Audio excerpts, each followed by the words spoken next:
with 0 in my pocket, left the country. That's kind of mindset I had. I was like, it's okay, I'll figure out everything. It's fine. You didn't want to do the military. You almost had to leave Belarus, or you would have been enlisted, right? Yeah, something like that. It's such a crazy, different life that Yeah. it kind of makes you question a little bit of everything. You know, what does success mean to me? That's very difficult topic, to be honest. And yeah, I mean, a lot of people face this, and everyone trying to find the answer, and everyone has his own answers. How are you thinking about your business and how that's going to operate with AI going forward? I'm kind of unlucky, you know. I realized that, like, I'm lucky and unlucky. I'm trying many different things. They work, and then they stop working. Without my, like, I have no control with that.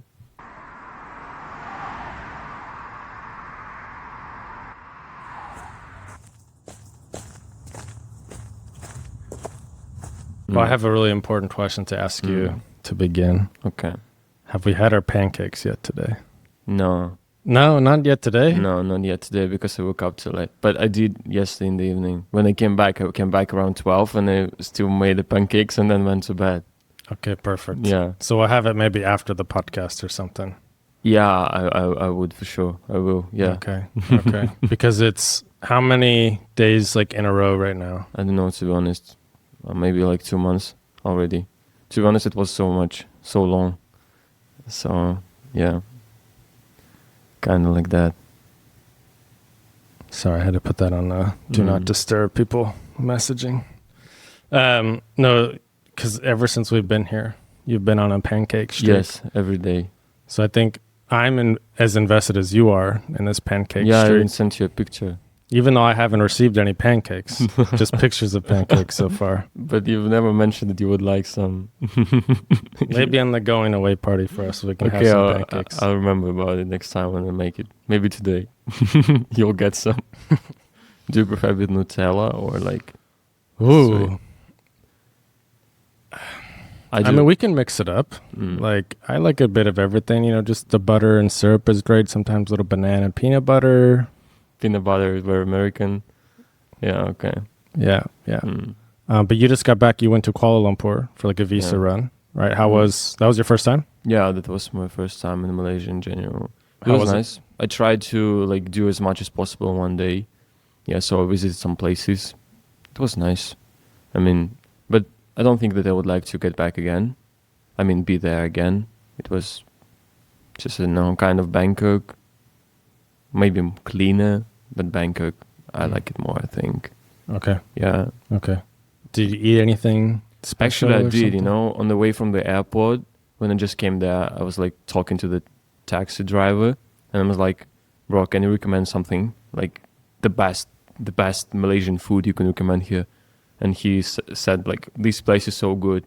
And then when I, like the next day, I think the same day in the evening I went there, and another taxi driver, he's like, yeah, I know this place is really nice. I came here, I ordered, and this food looked so bad. It was so bad, man. Like really bad. And that's okay. I mean, I tried it. But not it. No. I thought that maybe if I'll finish it, I wouldn't wake up tomorrow, So, yeah. But it's nice. Another interesting thing about Kuala Lumpur, I think, is that they have so many, I think, like Chinese and Indian people there, so you cannot really understand how the Malaysian people look. It's a very multicultural. Yeah, I think there are so many of the other like nationalities, like Asian nationalities there.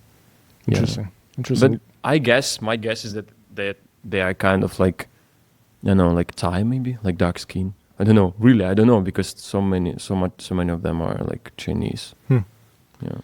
And so you did the visa run because you're extending here in Bali, Yeah. right? So just for people who don't know, like a lot of Asian countries, the tourist visas are a bit shorter, like 30, 60 days. So what is it here in Bali? Like what was the details and why did you have to go do the same visa actually, run? only 60 days.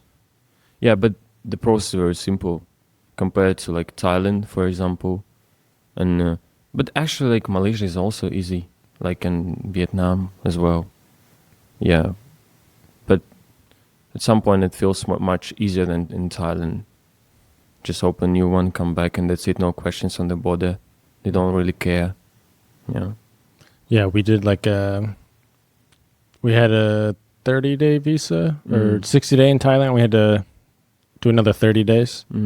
And we were able to do it while we're still on island, but just a mess. Yeah, well, you went to immigration, right? And you spend like half of the day there. Right.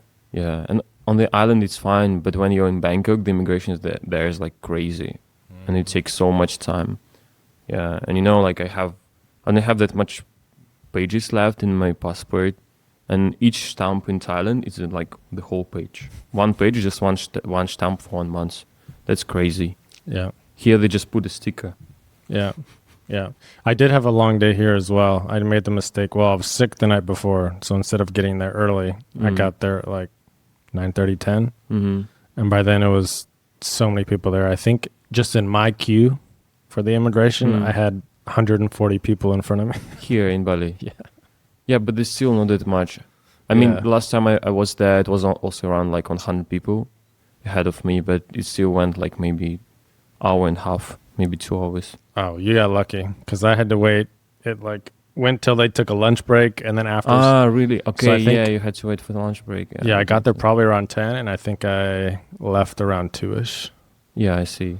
Yeah, that's. But I got a haircut, I got lunch, got breakfast, you know. Yeah, I see. But Dennis, thank you for coming on, man. We are staying at the same. I don't know how you would describe this place, like villa complex, where it's like we all have our own room and different rooms and kind of villa within the grand space. villa. There's common spaces, a pool. Super nice. I feel like, and you've come back here a couple times, right? That's my first time, but I'm staying like 2 months so far. Okay. Yeah, I just like it. I mean, I have a few friends who live here in Uluwatu as well, and I just like compared with their, how it's called, like spaces. Yeah. And this one feels better, and for that price. Close to everything, quiet, like the jungle's right here and everything. And you can meet people, because when you live like in a separate like villa, if you don't go out, you don't meet anyone at all. I can just work in the living room and meet so many people. Yeah, because you're traveling solo, right? You're traveling solo, right? Yeah. Yeah. Was that like a part of the process of looking for places? Was trying to find a place that did have some sort of community aspect, or did you kind of fall into it? I don't know. It's just kind of random. Yeah. I mean, that's my first experience like that, when I kind of have shared space with other people. So yeah, I didn't look at it, because for me before, I think it felt kind of weird because you don't have that much your private space. Maybe I just want to walk naked the whole day, you know. Sometimes I want to, but I can't. Walk naked, make your pancakes. Of course, that's like the best morning.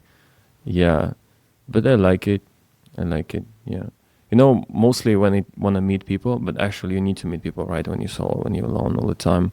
I just go to the gym, and gym is not like for conversations, but after the gym you always hit the sauna, and the sauna is the best place to speak to people. Yeah. Yeah. While you're trying to just not die from the heat, you want something to take your mind off of it.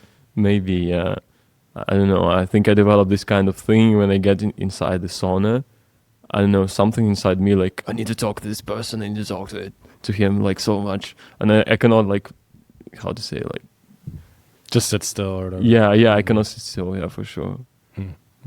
Yeah, it's I typically don't do the shared spaces, but I was open to this one because I have my own kitchen. So to me that makes a big difference. Like if I have to share a kitchen, if I have to share different amenities, I like how it's a common room. Actually, I've loved it we're about to leave. Probably the thing that I regret, if anything, is just like not chatting with more people, because it's been a lot of really cool people like yourself here. But always being able to have like your full, complete private area. I've said it a couple like this. I've said it a couple where you have like the shared amenities. Those were fun when I was solo traveling for like a month, but I can't really do longer than that. If it's like this, then I can definitely stay a lot longer. I see. So for you, that's important, so you can meet people, talk to someone. Yeah. Yeah, at least especially when I was solo and No, you're not that. Just you're not alone, right? not alone now, but I would say it is still important for me, even though I don't think about it. Like, Mm. because otherwise I'll make page into my everything and not really be social. So here it's really easy to go out and meet people, Mm. which I've really enjoyed. But you are from Belarus. Mm.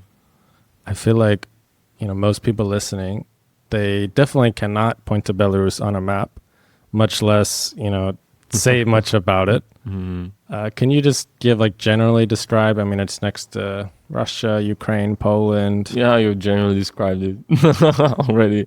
But is it like a mix of all those cultures? Like, how do you describe Belarus? Maybe the I difference. think it's really similar to Russian culture, but of course we were influenced by like Poland, Lithuania as well. Especially my part, I was born like on the border, like with the Poland.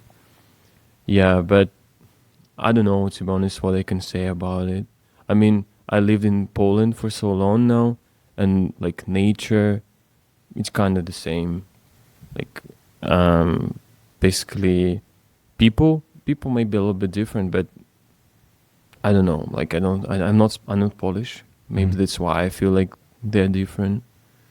Yeah, but not that much to say, to be honest, about Belarus. Yeah, I love it, but that's just because my home place, like this emotional connection from the childhood makes the difference. Yeah, When you think about the things that you love about it, like what comes to mind for you? fishing. Fishing.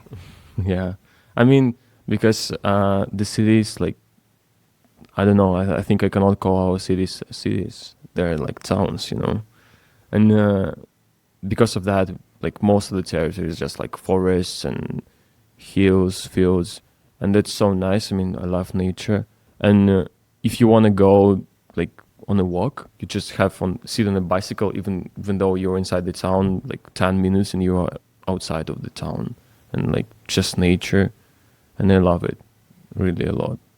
I feel like it's my type of place. I love the nature. I like the smaller towns, especially Mm. now. Mm. I've been to Poland, but I have not done Belarus yet. Mm. But one day for me. And Yeah, I know, go but ahead. like compare it like to, for example, I've been to Lithuania a lot and Poland. Mhm. I mean, some parts of these countries, the like layout of the like nature layout, can you call it like that? It's I think it's still better than Belarus, because Belarus is kind of just flat, like flat and fields, just a lot of fields, but yeah, not that much lakes maybe or something, not that much. Yeah, so it doesn't look that beautiful, but still there is something about it. It's home, right? It's home, yeah. Mm. But you For did sure. leave at a pretty young age, right? Yeah, 20, I think, or 19. And what caused you to leave? Because I did work online. Like, by the way, I want to ask you, like, I did freelancing, but not so long ago I realized that I think when you say in English freelancing, people assume some kind of like, not in a good way freelancing, like woman freelancing stuff. Do you call, like, for example, if I'm a programmer, I'm a freelancer? Is it fine to say like that? Yeah.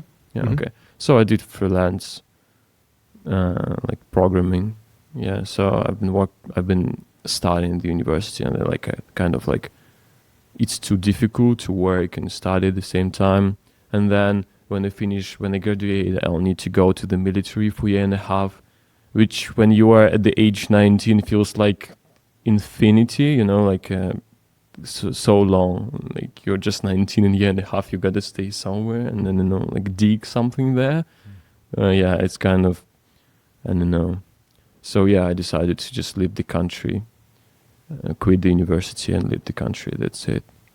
So I want to go back to that because you said it's a year and a half that like each male when they get 19 has to go into the military. Yeah, it's kind of like when you hit 19, you either go to the university, and after university you go for only a year if you graduate from the university. There is also another thing, like at the university you can like study like military science or something, and if you did that, then like you don't need to go to the military. But now, because of the whole situation, like Ukraine and Russia, all this stuff, still they do like a lot of like trainings, so like so much trainings. And the problem when you did study this like military science, you're not just a like recruiter, not just like a newbie, you kind of like officer. So you do train a lot, and this kind of puts you in a high risk. You never know. For now, it's like in Belarus, nowhere in Belarus. I mean, we don't participate, but who knows? In this world, maybe like in a year, something would change. I don't know. Yeah. So, yeah, everyone who hit 18 had to go for a year and a half or a year, or become an officer and just do trainings, something like that. And you said you didn't finish university. No, just quit like on the second form. And because of that, and you didn't want to do the military, you almost had to leave Belarus, or you would have been enlisted, right? I mean, it was like, decision was like that. Like, I want to leave. Mm-hmm. That's why I quit. Yeah. Something like that. So it was both, maybe like you wanted to travel, but also... Yeah, I wanted to travel so much since young age. Yeah, for sure. Like... yeah, I was dreaming about it. And you're telling me, was it till 27 that if you went back, you would like be enlisted again? After 27, yeah. Once I get 27, yeah. So until then, if you went back and decided, hey, I'm going to be living here full time again, you'd have to go do the service in the military and everything. No, yeah, I don't have to go. There is kind of a rule that only men under the age 27, from 18 to 27, can go to the military. If for some reason you didn't get in there, no problem, like no questions to you, just don't go. So it's okay for now. But who knows, because we kind of have this trend that when they change something in Russia, we do the same. And like 2 years ago in Russia, they extended this like age, like border corner. So like before they also went only under 27, but now they extended it till 30. So maybe in the next few years they will do the same in Belarus. I don't know. Yeah, but hopefully not, because my passport almost ran out of pages. I mean, it's already ran out of pages. Like in passport there's like visa page and other notes. I have only other notes pages, 2. 2 of them. What a luxury. Is it luxury? I mean, it means you're well traveled, right?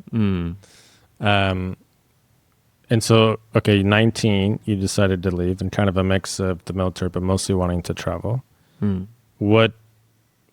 When did that first thought like come into your head or that desire of wanting to leave Belarus, wanting to go experience other cultures? I think I started wanting to travel like when I was 16. I think I just found on YouTube some videos comes out. Some people did like programming online and actually I think I was inspired a lot by the one guy who had like his web agency, and he used to live in like Vietnam by that time. Like it was, I think 2016 or something. Yeah. And I think this put some seeds in my mind at this point. Yeah. And so when you decided to travel, where did you go first? Basically, I just moved to Poland, and first 2 years, I was just working hard to have enough food, to have enough money to eat, and just had to make some documents, like get a ID card or something, because I didn't have anything. Yeah, so first 2 years, it was pretty hard, and I didn't travel. Because you started...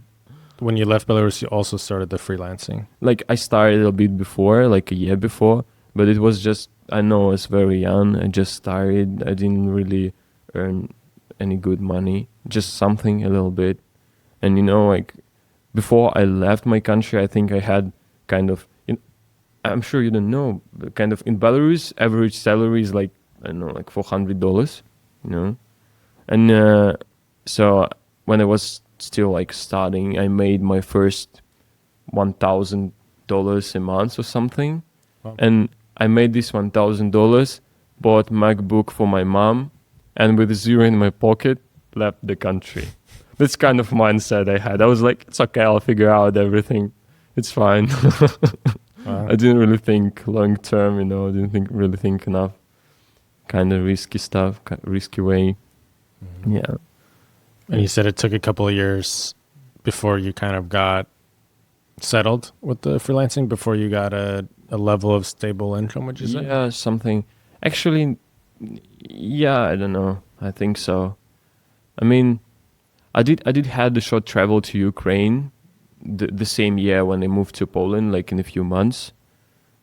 It was kind of also stupid. I mean, I earned like my first like $3,500 a month, and I went to Ukraine for a trip to Kiev and Odessa and spent everything there, and then came back with zero in my pocket. Again, I mean, It's, yeah. I mean, at such a young age, you have some success like that, especially compared to, I'm sure, a lot of, if 400 is the average in Belarus. Yeah, that's crazy compared to Belarusian salaries for sure. So I'm sure I think it's natural to like Maybe. go have those moments, right? And you learn lessons Yeah, you each learn. time. The main thing is that you need to learn. Yeah. Yeah. And so what was it that,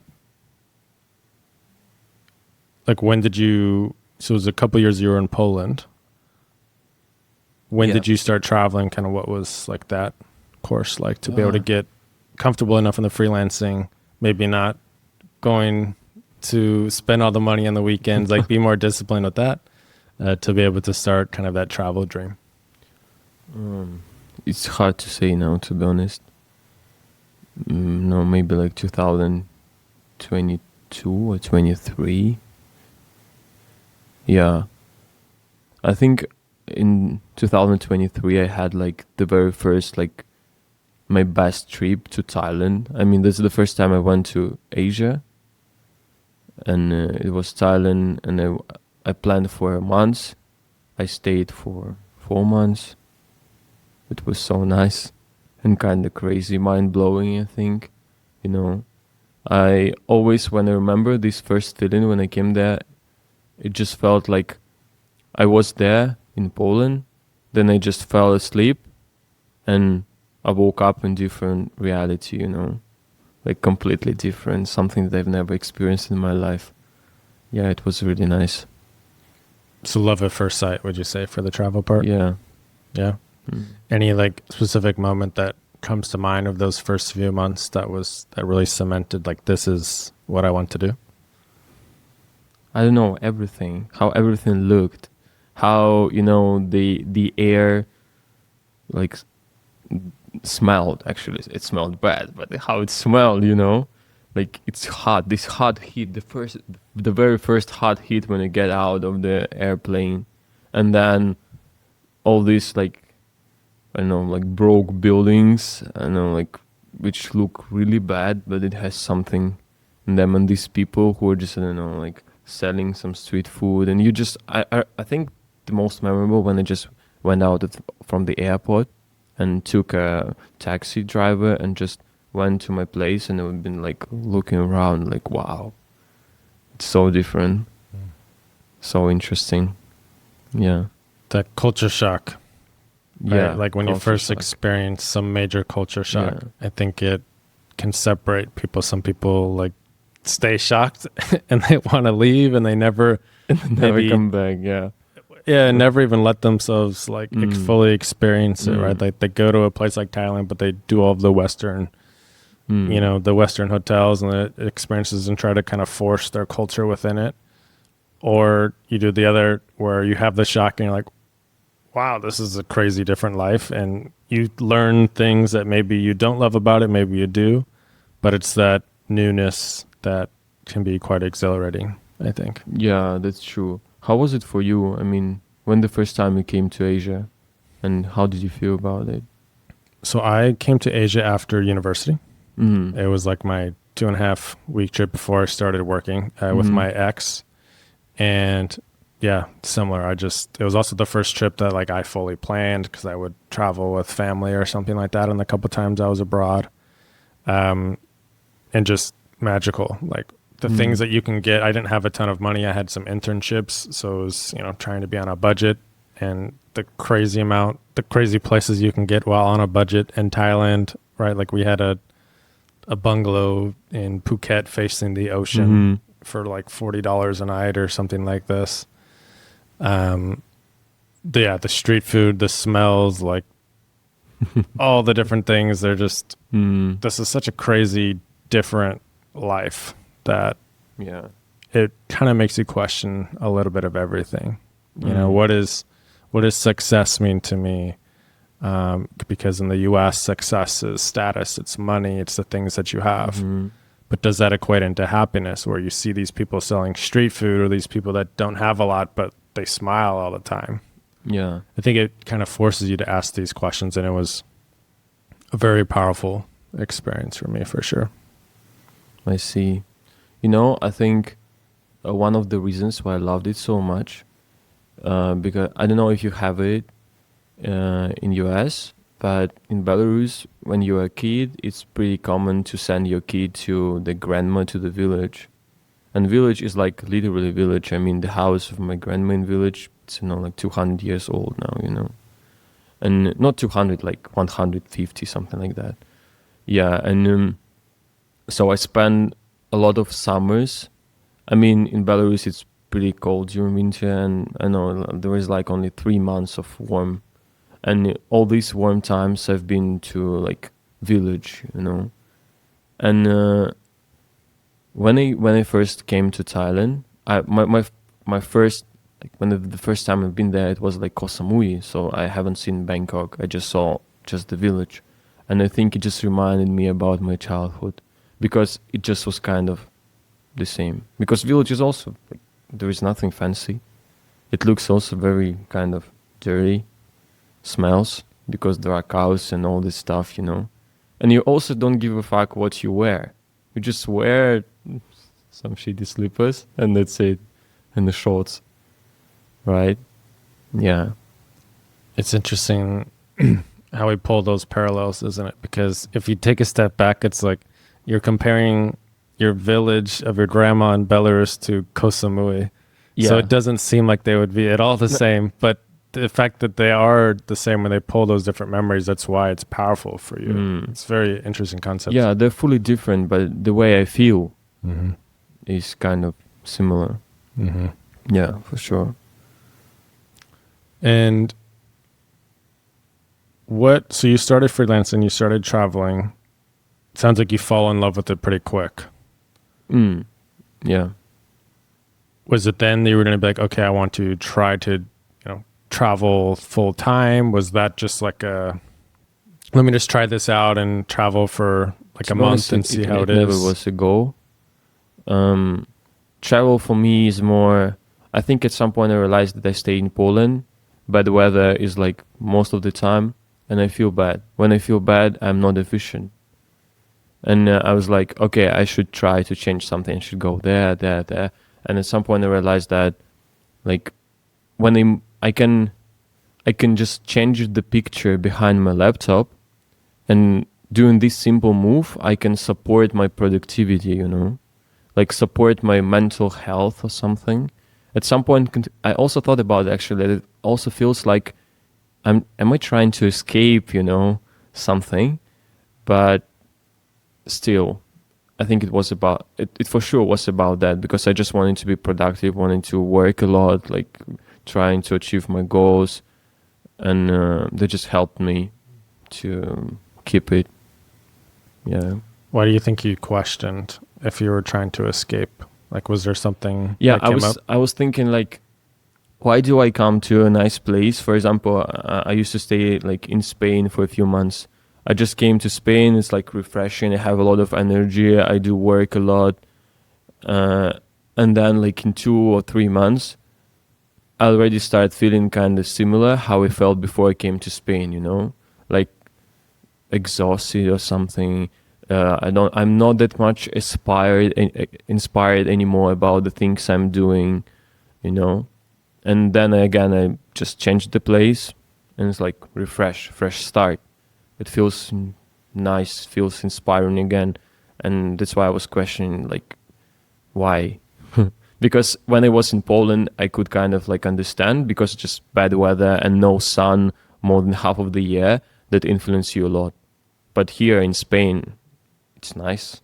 Why do I feel like that? Yeah.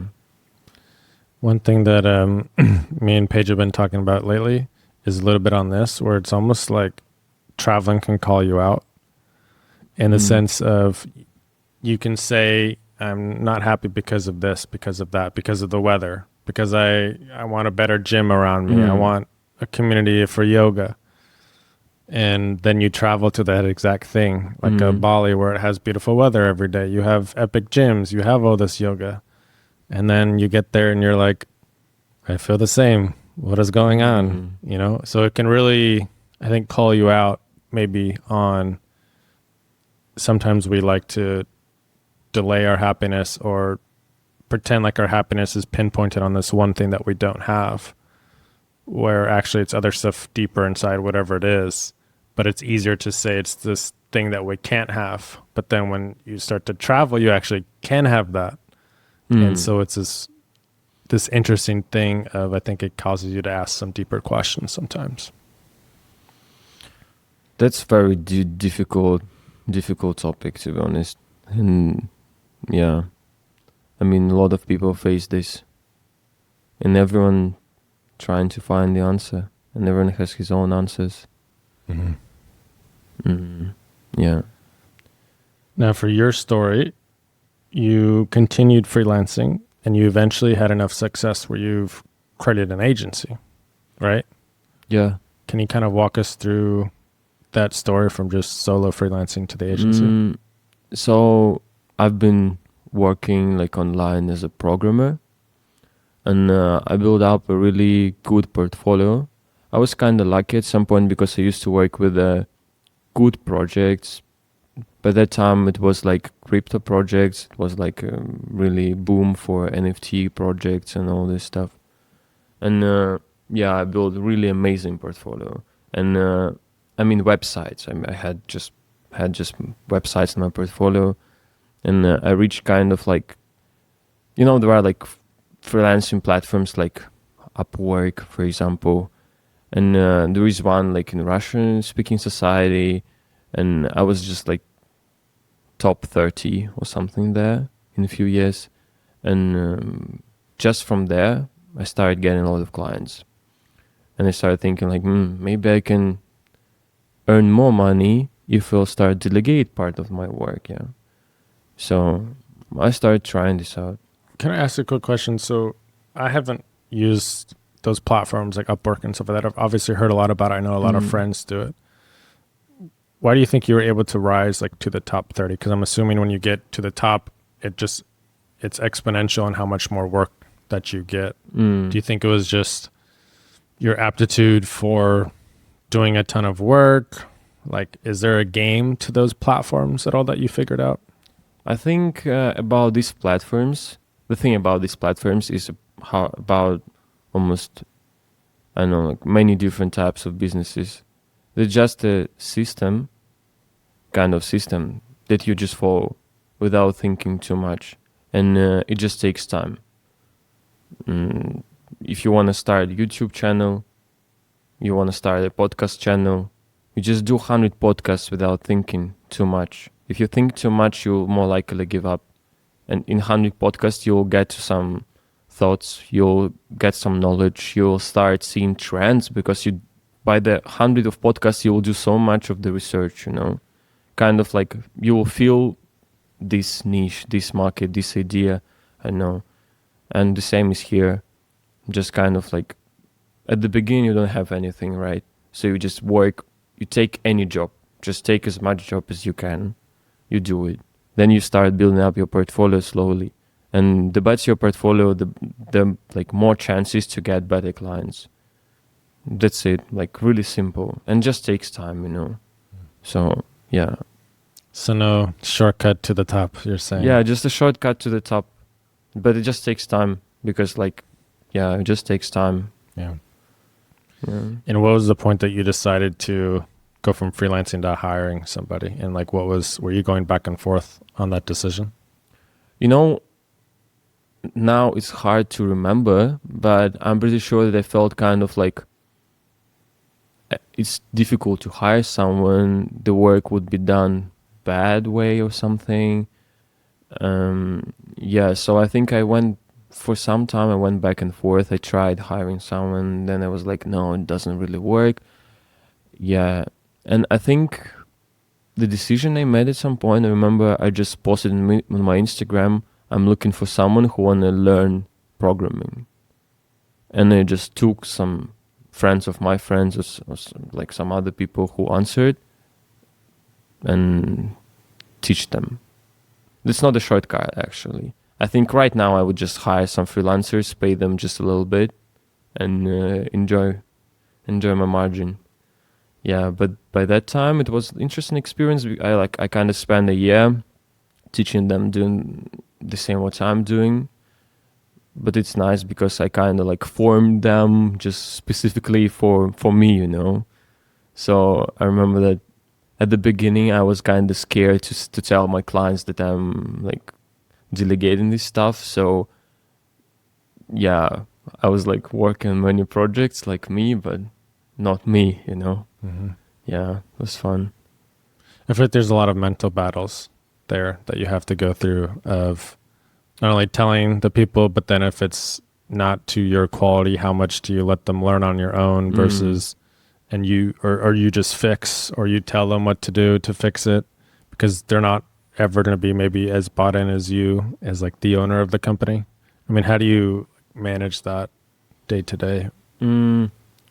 I think you kind of just as a man, you need to keep your promises. If you work with someone, you have to keep your promises. And like if you took a project and you promised to make it done in some specific quality or level, I don't know, just keep your promise, I think. I had a lot of things. I mean, a lot of happened. Yeah, we sometimes really had like the person I hired did a really bad job. I just kind of, I don't know, did everything to fix it on my own. Sometimes like went full in one project for my own to, I don't know, make it work or something. I think that's actually the main thing about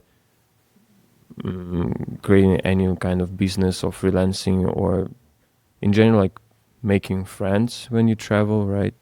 Like you need to be honest, keep your promises, and always do your best. I don't know. Yeah. And how many people do you have working for you now at the agency? Now a little bit less than we had before, but like team right now is like 9 people, and we have around maybe like 10 or 15 just like outsourced people, like some other freelancers who I just know. I worked with them on so many different projects. I trust them and I hire them sometimes for specific cases. We had a bit before, but now this year is kind of tough time, so yeah, had to make some decisions, difficult decisions. For you, what would like be your ideal company size? Do you ever think about that? Are you just open to grow? Like I think my ideal company size is like 5 people, and instead of taking like 15K projects, taking 200K projects, you know, and having like 3 projects at the same time. That's it. That's the best, I think, because you can just go full time in them. You can invest all of your thoughts in these projects and make them like the best. Yeah, it's something that I'm toying around with, right? As I get more into the business and everything, I think there is a nice part about working with a team, the camaraderie, the leadership, you learn a lot. I also just don't want at all a big company. I want to keep it quite small because it's also a lot of freedom. Like the smaller you do keep it. So it's something that as I'm getting into it, I'm trying to be really cognizant of how do I structure it even from the beginning to be like that. Yeah, that's 100%. Just like when there are too many people, too much headache. And team is one part, another part are clients. If you have too many people, that basically means that you have a lot of clients. When you have a lot of clients, that's too much headache. Yeah. For sure. And so you do programming, some of it is like website design and stuff like that you were telling me? We do kind of like turnkey now, websites and apps, like mobile, desktop apps and websites, SaaS products, crypto products as well. Like literally everything, because we did a lot of different things. And yeah, that's kind of wide, kind of abstract. We tried to niche down several times. I did different like outreach campaigns, cold mailing outreach for different niches, specific niches, tried different of them. Yeah, but I think right now I offer around like we're building amazing stuff, which like for kind of like luxury brands, because for luxury brand, the first impression is a product. That's how I call it. Yeah. With AI coming around the corner Mm. and getting better and better, like we've talked a couple of times about it here at the villa, how are you thinking about your business and how that's going to operate with AI going forward? I have a lot of thoughts about it. I mean, I think a lot about this, to be honest. Yeah. I don't know. Really, I don't know for now. I mean, right now we're still kind of good. If we're talking about like complex solutions, what's going to be in a year? I don't know. But there is kind of an issue the more complex project is. Under complex projects, what I mean, like for example, there's not just a website kind of SaaS with a lot of like analytical data, just a lot of infrastructure, so much amount of like relations and code and different data. And right now it's kind of trend to do vibe coding. But the problem about vibe coding that the more you vibe code, the less control you have over it. So the bigger the size of the code, the bigger the product you build, the less control you have, the less you can understand what's actually going on. And if this product about something like secure or something that needs to be like precise for sure with the calculations, all this kind of stuff, it's for now it's kind of risky to fully rely on AI.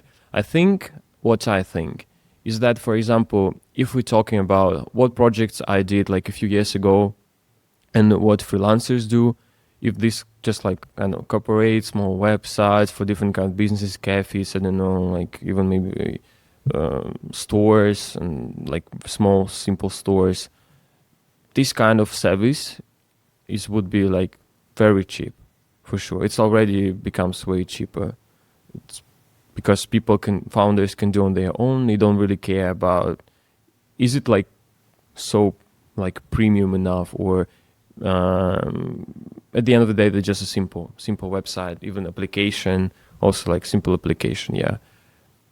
So yeah, these kind of products would be kind of like difficult to find to work on, or would be very cheap. But something more complex, even if everything would be done by AI, there is still a human who needs to and I think not just one, but the team of like testers or someone who keep everything under the control. So for sure, programming like evolving now a lot, and designing, but let's see. Yeah, it's an interesting time, I think, especially right now, right, where it's you can do some of the stuff right now, but like if I were to vibe code a website, I don't have one yet, I think it would be quite terrible.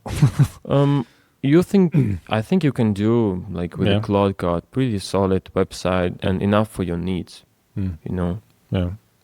But I think it comes down to, I mean, I would say AI already is helping somebody like me be able to create a business that much faster. So I think, on one hand, it's a lot of people are getting into businesses because they realize this, so it's more saturated in certain things. But if you can find a good niche, I also think it's a better time than ever because you can use AI with a lot of different things to help you. And then you'll find your couple things where you want to hire an expert, or you want a higher level of quality and you don't want to spend the time to try to learn it, or AI is not there, right? And it's going to be interesting of, I think more people are going to start to do businesses. So they'll use AI. So less work in some aspects, but more work because more people are getting into it. And then what is the inflection point, I guess, of when does that start to become, okay, the people are in the businesses and now AI is good enough to work and do a lot of the basic stuff. And definitely interesting to be future thinking on, especially in like the technology space. Yeah, that's definitely. I think it just opens now a lot of new work opportunities, right? Yeah, you just need to, I think, learn how to master it. Yeah. Yeah, that's for sure speed ups a lot of things. I mean, right now when I do analysis for new products, even complex one, I set up different like there is like a documentation how to set up like skills for Cloud Code, for example. You know, I think you saw it. Like a lot of people do like skills, their own skills, then show this on in Reels or something. Yeah, so you can just like create your own agents to make analysis in the specific fields you need, launch different agents at the same time. So that's kind of like before it could took me to create the whole document, like whole analysis for a complex product, like 2-3 weeks. Maybe now it takes the same time, but it's still like it's way deeper, it's way wider at the same time and deeper. So that's crazy. And also just opens new opportunities because kind of like everyone wants to use AI, right? And a lot of people know just starting like mastering it and trying to optimize different business needs, which is pretty cool. Yeah. And one thing that I've enjoyed about in talking to you, I've uncovered is obviously you have the agency, but you're very entrepreneurial in other ways too. Like your mind is always on other stuff. You've tried a lot of things. Yeah. You've told me you did these like cartoons for Yeah. kids was one of the things that you started. Can you talk about that? Yeah. So yeah, kind of I want to earn a lot of money. And I don't want to put like in Russian you have a statement like don't put all the eggs in one bowl or something. I don't know have it in English or not. One basket is what we In say. one basket, yeah. Okay. Yeah, so I'm trying different stuff. And a lot of friends of mine do YouTube. Mostly faceless YouTube. They earn just by monetizing like views. Yeah, and last time I decided to try it as well. So I launched one channel with the cartoons, like parody cartoons. I hired the full team for that. I already have experience like hiring people and structurizing everything. Just build a kind of system around it, just a pattern, what we do. Yeah, launched one channel. Then it started growing pretty well. And then launched another one, and then moved it up to 6 channels in like 3 months. It was really started getting really good money, but then everything was like removed from YouTube. Yeah, it was interesting experience, and I'm continuing doing this. Yeah. And you said remove like copyright or something like too close. They said to other just cartoons. Yeah, I mean YouTube. Like so many people earn so much money on YouTube, and the amount of niches on YouTube is crazy. I think we can't even imagine what people do to earn money and how much they earn. Yeah, so in this specific niche, I made several mistakes, which led to like full channels removal. Yeah, but I really like tried a lot of things. Like a few years ago, I also told you about that. Like I tried AI music, and I know people who succeeded. I even saw, I don't know if it's true or not, I saw a post on Instagram, maybe like in 2023, there was a guy in the US who earned like more than $1 million on AI generated music, and he was like, got to the jail for that. That's crazy. Yeah, so I tried like doing AI music. I can't say that it was a success. We just like grew our Instagram. I had a partner. We grew our Instagram account to like 60K followers. Then it got banned as well. Actually, really fast. We grew it like in 2 months. It was just shut down during the growing phase. I'm kind of unlucky, I realized that like I'm lucky and unlucky. I'm trying many different things. They work and then they stop working without my, like I have no control with that. Yeah. For example, for this Instagram account, I had so many monetizing ideas, except the music itself.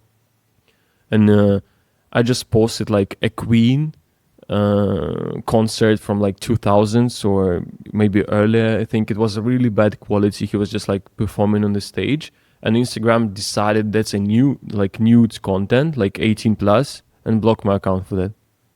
I've been trying to like appeal that for several months, but they didn't give a fuck, to be honest. Yeah.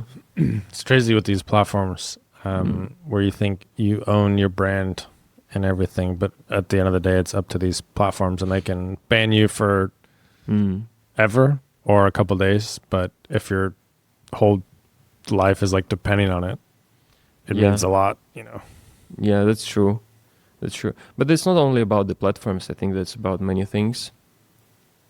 I mean, even if you have like real estate, you never know, maybe earthquake or something. So you should have kind of different things, I think. I want to come back to the travel side. So you're in Bali, you decided to extend. Can you just give a picture? How do you like live the life right now? I think you said you do mostly summers in Poland, right? Yeah. And then travel in the winters to different spots. Yeah. So kind of over life or life in Bali. Let's just start with like an overview of how you travel nowadays. Overview. I think just last years I'm trying to spend summer in Poland. I just love the nature there, similar to Belarus. Like I get to see my family there as well. They come to visit. I also love fishing a lot, so I go fishing like every day. Yeah, mostly I just live in the village near the Warsaw, different villages. It's fine for me. Yeah, and during the winter, just have a travel, Asia, and in between some different countries, something Europe. This autumn went to Georgia for a while, for a few months. Yeah, so for now it's like that. But it would change, I think. Yeah. How do you think it'll change? I would like to settle down, maybe at least not changing the villages every summer, having one. Yeah, I mean, it will change when I'll hit 27, because I'll be able to get back to Belarus. I think I want to try it out first because I haven't been there for too long. But if I like it, spending the whole summer there, I think I'll just purchase some assets there to be able to live there. Would you go back to your hometown or a different part? Yeah, I think my hometown. You know, like when I was young, I think that's how many people think. Like I wanna quit, like how to say, like live it as soon as possible and never come back. I don't understand how these people live it. How this guy in the next house can live here for the whole of his life. That's so boring. That's how you think when you're 16. And no, that's how I thought. Yeah, and since I traveled like many places, it doesn't really matter where you live. I mean, at the end of the day, it's better to live somewhere where you have some roots. That's what you want to do, right? Coming back to US this summer. Yeah, so that's why I think Belarus should be fine, at least for summer for sure. When we have a good weather, at winter, I don't know. I think once you came to Asia, you never stop coming to Asia. It's a hard drug to get off, right? Is escaping the cold, escaping the gray, the darkness, for this vibrant life that, especially for the US, like it's such a stark contrast to our quality of life, our day-to-day life, what it looks like. You know, yesterday, for example, was Sunday here. So we got up, we did a massage here at the villa. We went to this bougie cafe. I think we both ate for, had coffee, dessert. I think it was like maybe 15 American dollars or something like that. We go and do like a nice lunch again and have dessert again. It was quite affordable. We go play paddle in the afternoon. We get like food delivered, which is cheaper than just like going out to a cheap place in the US. And so you can do that here, where the US, the life drastically changes. And there's trade-offs, of course. But yeah, I think especially with being in that winter, and we know what darkness does, like the seasonal depression, Mm. and having that ability to, I think it is hard to fully go back. But I don't know. I think I'm interested to try a winter. I don't know. We'll see what the main winters, they sound extreme, like the Belarusian winters, I'm sure are a bit more, but yeah, I do think it's an interesting one to get off. But most of the people I know that, like yourself, like me, have been kind of doing this lifestyle for a while, we all kind of want the same thing, which is some sort of normalcy, some sort of home base to come back to. Yeah. And maybe that's just one spot and then you travel a couple things, or you have like 2 home bases, one 6 months, one 3 months. Yeah, that's also nice. But you need that sort of regular place that you come back to so you can put those roots down, so you're not constantly just new friends, new this, new routine, new life. Because while that's fun, after years it does get a little bit tiring in senses. Yeah, maybe. I mean, I'm 24 and I feel tiring sometimes. Yeah, but I also, a lot of people that I met during these years in different countries, now my closest group of friends. So, and we still, even though we met somewhere in like a random place, we still get to meet each other very, not that often, but we still travel together like at least once a year. Yeah, so maybe you can even build some kind of, not roots, but still strong relationships while traveling. I don't know. Yeah, but coming back to like staying in US during the winter would be a new experience for you. But I think it's also a lot about the right routine for you. You just need to build the right routine so you can enjoy it. Yeah. And for sure not to stay at home 24/7 when it's darkness outside. Otherwise you'll get into depression for sure. Yeah. Yeah, finding the little things in each place, right? Like what lights you up in a place, even in like a winter in Maine, there's a lot of darkness. I haven't experienced that one yet, but there's snow showing that people do. There's snowmobiling, all these different types of things where you can get outside, get a little bit of the sunlight that's there maybe, and still enjoy it. Do you think you'll return to Bali? How is this like rank in terms of some of the other locations that you've been to? I don't know. I think for now I like it the most. Compared to the similar type of experience. Similar type for me is where I've been are like Koh Samui, Koh Phangan, Phuket, Sanya in China. Yeah. And I think I like Bali the most. Before, my favorite was Koh Samui. But I think what's I like about Bali, it feels kind of similar, but just more people, more experience. Yeah. I'll come back for sure. To be honest, I don't even know if I'll be back this summer to Poland yet. So I kind of extended for 2 months now. I mean, open new visa for 2 months now. And I don't know, maybe I'll decide to stay longer. I don't know, really. I don't plan that much. It's the beauty of life. You get to decide whatever you need in that moment. And you have the plan, the general plan of returning in the summers to Poland and eventually Belarus. But 1 year, you're not feeling like it, you can change. Yeah. I mean, I feel myself good now. That's a like good sign. I mean, it was 2 months.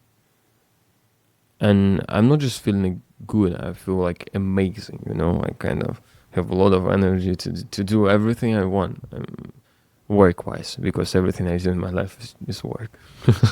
That's what I love the most, I think. Yeah. So for now. Well, Dennis, thank you for coming on, man. I really appreciate it. It's been cool getting to know you while we've been here.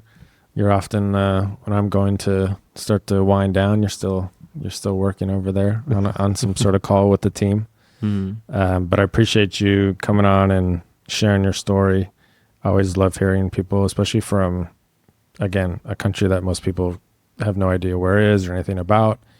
You get to learn the culture of somebody and how we think that you know, we have these crazy different upbringings, but at the same time, we have a lot of similarities and how we think and approach life, and the differences are also beautiful. So I really appreciate that. Where can people go to follow you, to work with you? Where's the best place to send people? Instagram, LinkedIn, Telegram. Very Russian, Telegram. We'll put it all in the show notes. But last question for you, which is why the dirt path? So we all kind of venture on different paths in life, right? And I see you on the dirt path from a very early age when you decided to leave your home country of Belarus, start to travel as well as start freelancing, you know, not go down the path of the 9 to 5. You kind of made your own path and doing life differently from a very young age. And you're doing these side projects that you're constantly trying to do to sustain this lifestyle or see how you can better things for yourself.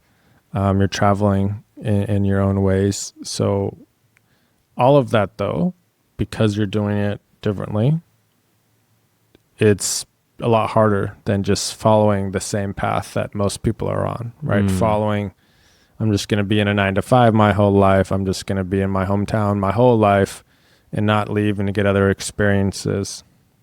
So it's a lot more difficult. There's a lot of the things that you'll face that you never would have otherwise. So why the dirt path for you? At the beginning, it was just the ambition. And now, it's still the ambition, but I think that's kind of a nature of a man. Like, man is shaped on the edge of risk, is shaped in this kind of I think in this kind of lifestyle because it's very stressful. It's very self-depending or something. Yeah, so for me as a man, that's kind of important. Yeah.